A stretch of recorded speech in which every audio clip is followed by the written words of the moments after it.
Service marine forecast for the tidal Potomac from Key Ridge to Smith Point. Rest of today, north winds 5 to 10 knots.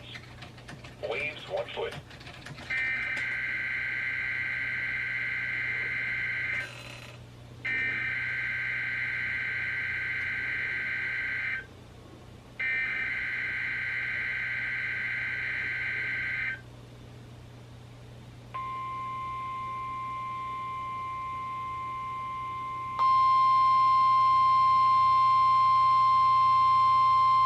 This is a test of the All Hazards NOAA weather radio warning device.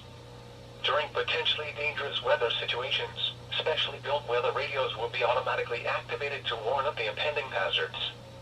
Tests of these radios and the warning alarm system will be conducted by the National Weather Service every Wednesday between 11 a.m. and noon.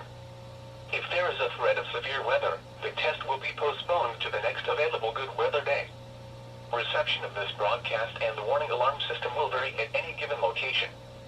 This variability, normally more noticeable at greater distances from the transmitter, will occur even though you are using a good quality receiver in perfect working order.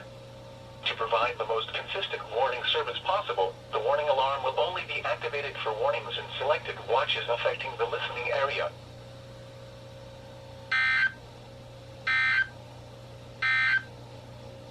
Now for the National Weather Service marine forecast for the tidal Potomac from Key